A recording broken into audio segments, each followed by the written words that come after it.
I want to talk a little bit about, there's so many things I want to talk about, but this story just hit the wires this morning as I was putting the show together.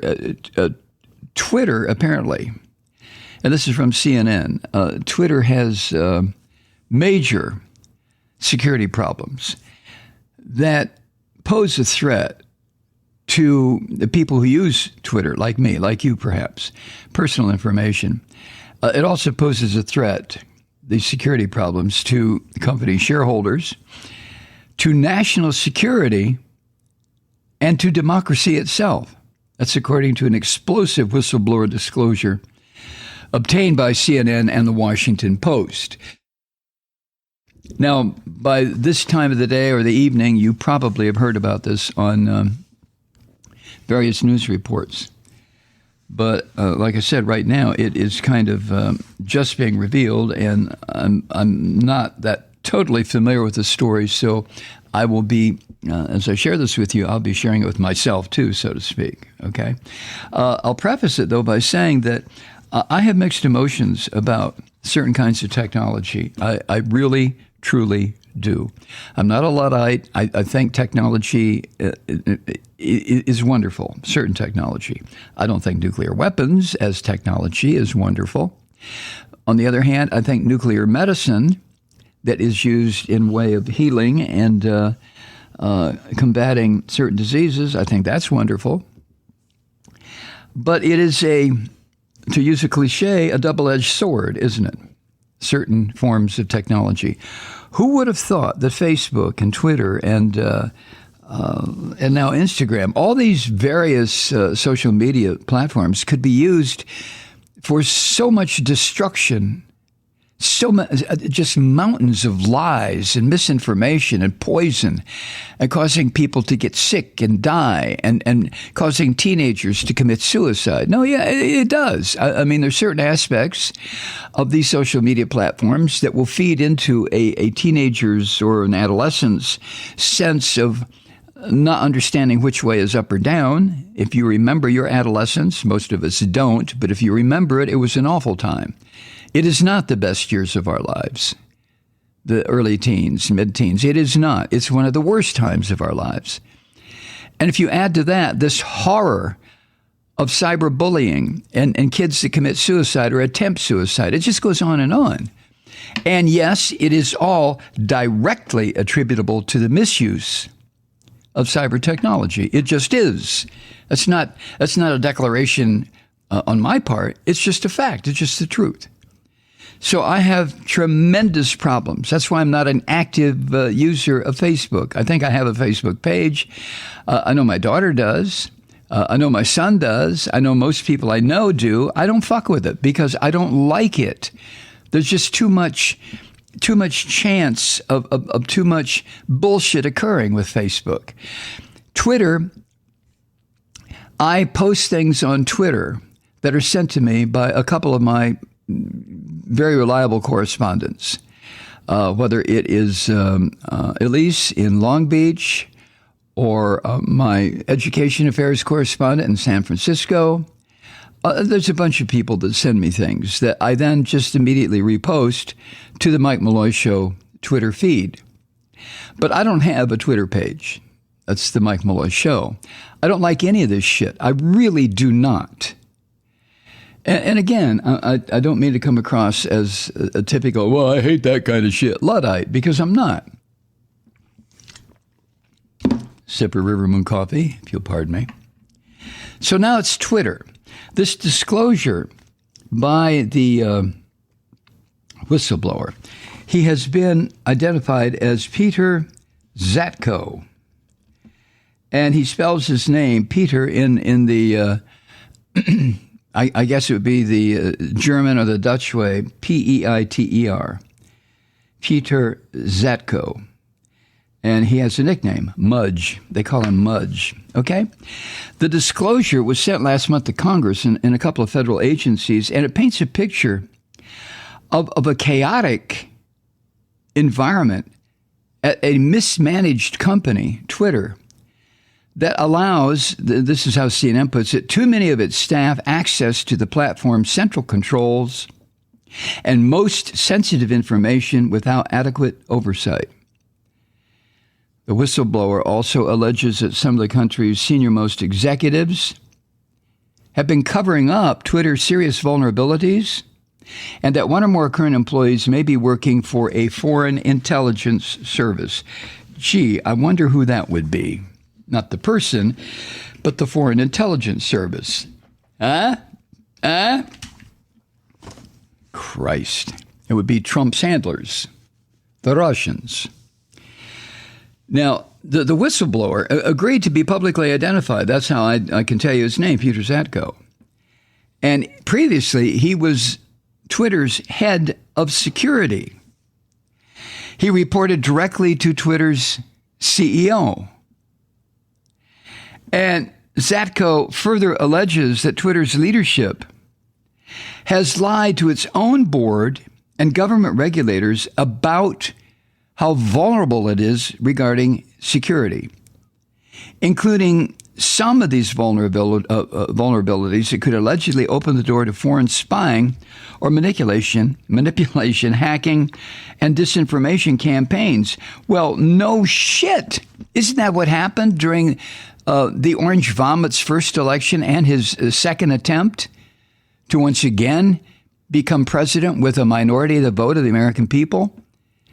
I mean, this is real stuff. I don't know how much of this you believe, that there are Russian intelligence bots roaming through the cyberspace, roaming through these platforms, posting comments and allegations and conspiracy theories that, in essence, are total bullshit. They're total lies, but they're designed to do what they have done so effectively in the past 6 years that the Orange Vomit has been so prominent in politics, and that is to destroy, to wound, to fracture this already fragile democracy that in this country we have never lived up to completely. We've never lived up to our documents. You know that. I know that.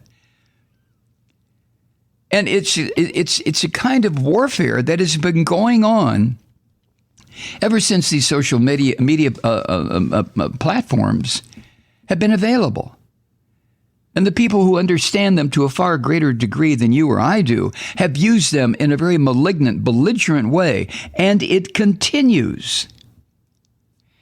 This whistleblower, Mr. Zatko, also says that Twitter does not reliably delete users' data after they cancel their accounts, in some cases because the company has lost track of the information and that it has misled regulators about whether it deletes the data as it's required to do.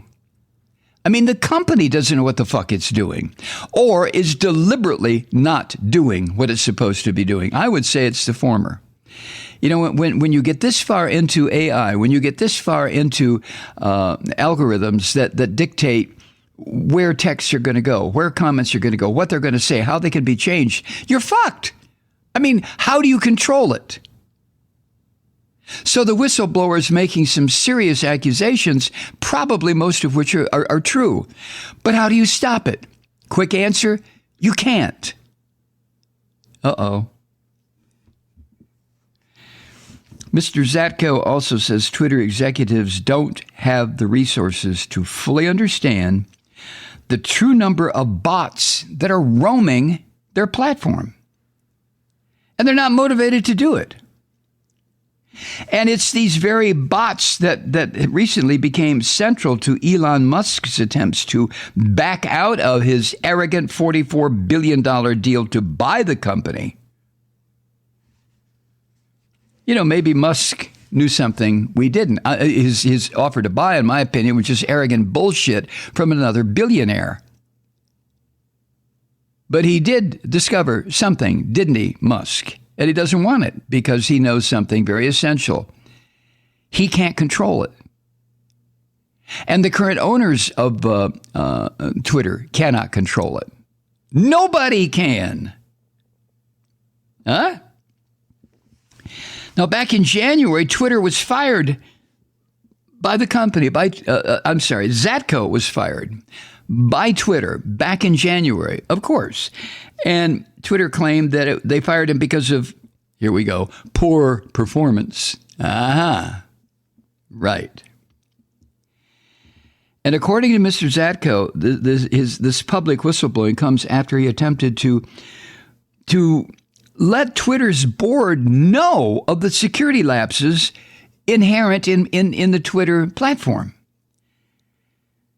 And he offered to help Twitter fix years of technical shortcomings and what he says is noncompliance with an earlier privacy agreement with the Federal Trade Commission. Now, Zatko, in this attempt to blow this shit wide open, he's being represented by something called Whistleblower Aid. That's the same group that represented the Facebook whistleblower, Frances Haugen. It's not just Twitter, folks. Huh? John Ty, he's the founder of Whistleblower Aid, and he's also Mr. Zatko's lawyer.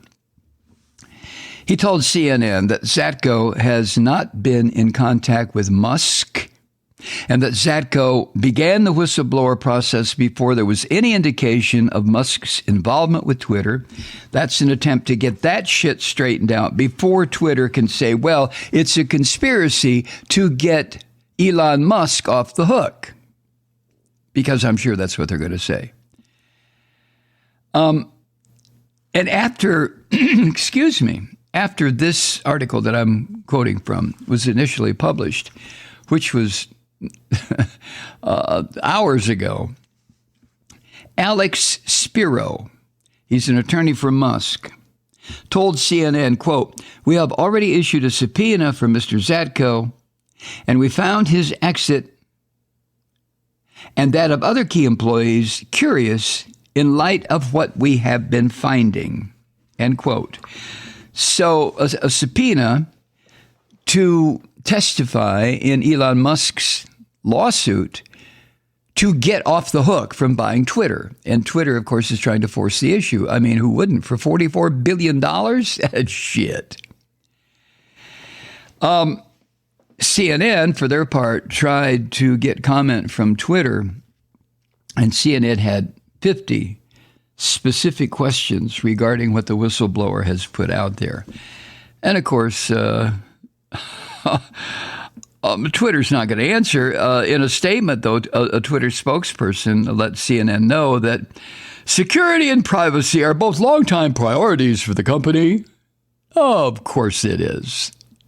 You know, my priority is to live a good, clean, spiritual life.